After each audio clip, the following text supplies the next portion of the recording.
My father used to say, whatever doesn't kill you makes you stronger. Till the accident. Feminists say, and you may agree with this, you may not, feminists say, a woman's work is never done. Maybe they got themselves organised a little bit better. It's a bit of an icy stare you with me there, madam. What you've got to understand is that's postmodern misogyny. That joke is in fact steeped in irony. So don't you worry your pretty little head about it, love.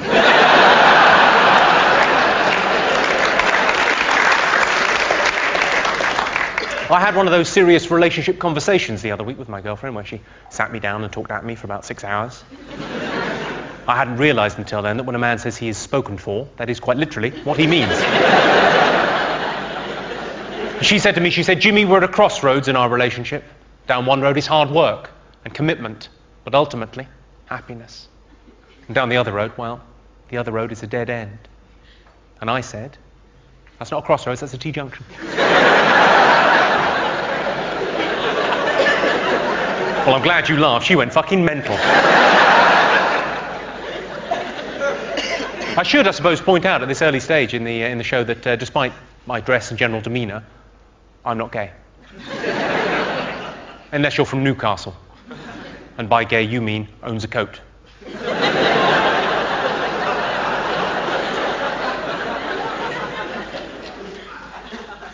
You're looking a bit disappointed there. Sorry, it's just homosexuality isn't my thing. No hard feelings.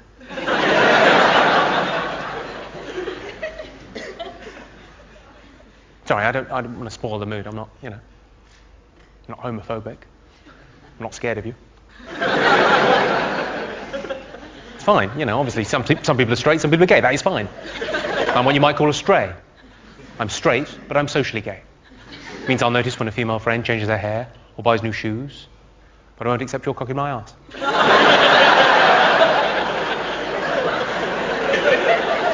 It's less of a joke, it's just something I wanted to make absolutely clear. I get the feeling from that look on your face that I may have misjudged this situation. You either look hard or gay. Hopefully not both. You look as if you want to take me outside. I'm not entirely sure why. Suppose either way I'm buggered. As I'm sure you all will have ascertained, I'm quite middle class. And I'm from the home counties. So I don't have an accent. This is just how things sound when they're pronounced properly. Not that there's anything wrong with being working class these days. Being working class is very much like masturbation. It's nothing to be ashamed of. Of course, it's nothing to be proud of either. And both give you calluses on your hands. Sting, the popular singer, Sting's often bragging about his 8-hour-a-night sex sessions with his wife, Trudy. Imagine how long he'd be able to keep it up if she was a looker.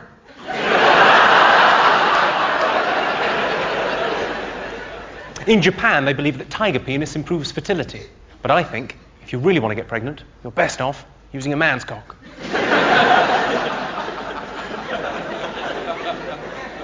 My best mate's girlfriend is 6 months pregnant. They said, do you want to feel the baby? On reflection, I think they meant on the outside.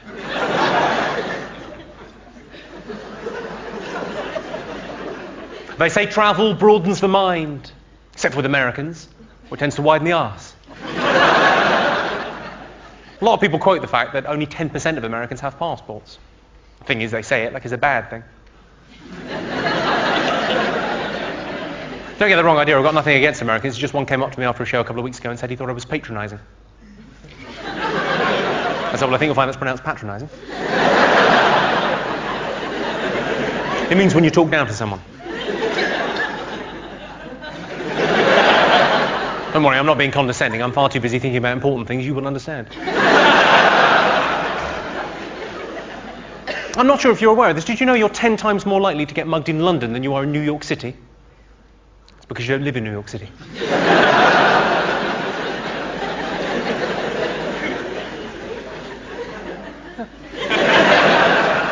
See, my favourite news story of the last year came from America. I'm sure you all saw this story in the papers or on TV. It was a story about a man in Utah, an American man, who he was out rambling in the wilds of Utah, the beautiful desert landscape, and there was a rock fall, and he got his hand trapped underneath a massive boulder, and he had to sever his own hand in order to walk to freedom. Incredible story about human courage and spirit. Did you all see that story? Well, I can't believe anyone saw it and didn't ask themselves the question, because I think it does beg the question, would I be able to do that? I've given it quite a lot of thought, and I think yes, I would be able to do that. What do I care about an American's hand? If it's life or death, I'll cut his fucking head off.